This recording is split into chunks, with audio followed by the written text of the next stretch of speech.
എല്ലാവർക്കും നമസ്കാരം. സ്വാതന്ത്ര്യദിനത്തിൽ അതിൻ്റെ ആഘോഷവേളയിൽ സ്വാതന്ത്ര്യ സമര സേനാനികളെക്കുറിച്ച്, ധീരദേശാഭിമാനികളെക്കുറിച്ച് പുതിയ തലമുറയെ പഠിപ്പിക്കുന്നതിന് പകരം, അവരുടെ ത്യാഗത്തെക്കുറിച്ച് പുതിയ തലമുറയെ ബോധിപ്പിക്കുന്നതിന് പകരം,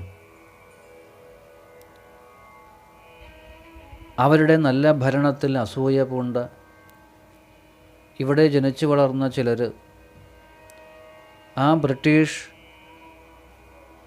ഭരണത്തോട് അസൂയ പൂണ്ട് അവരെ ഇവിടുന്ന് ഓടിച്ചു എന്നും,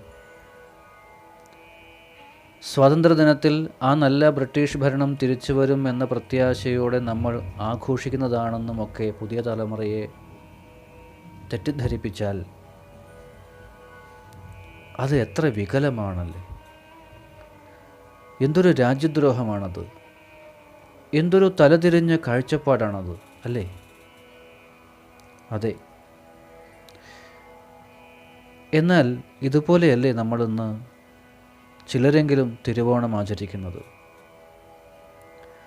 പ്രജകളെ സ്നേഹിച്ച് പരിപാലിച്ച, കള്ളമില്ല ചതിയില്ല എന്നൊക്കെ തരത്തിൽ ഭരിച്ച ബലിയുടെ ഭരണത്തിൽ അസൂയ പൂണ്ട് ദേവന്മാർക്കായി ഭഗവാൻ വിഷ്ണു വാമനമൂർത്തിയായി അവതരിച്ച് ചതിയിലൂടെ അദ്ദേഹത്തെ പാതാളത്തിലേക്ക് ചവിട്ടിത്താഴ്ത്തി.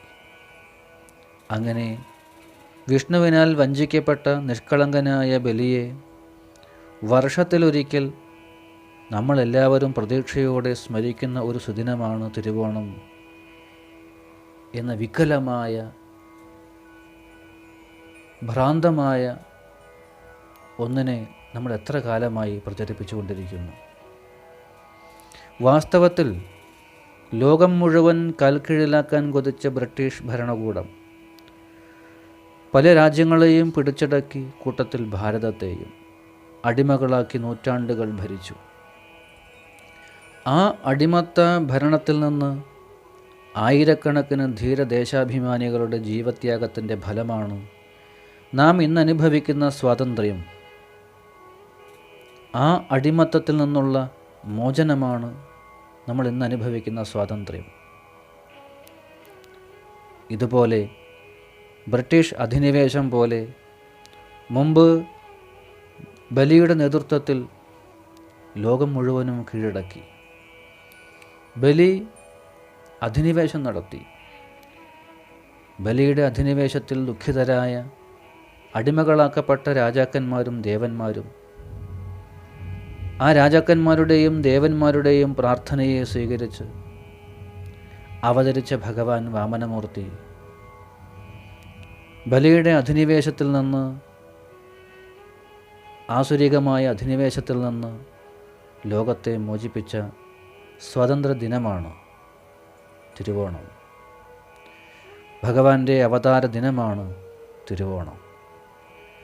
അങ്ങനെ വേണം മനസ്സിലാക്കാൻ, അങ്ങനെ വേണം തലമുറയെ നമ്മൾ പഠിപ്പിക്കാൻ. അധിനിവേശം നന്നല്ല. ബലി ചെയ്തത് അധിനിവേശമാണ്. പുതിയ തലമുറയെ നമുക്കത് ബോധിപ്പിക്കാൻ സാധിക്കട്ടെ. നമസ്തേ.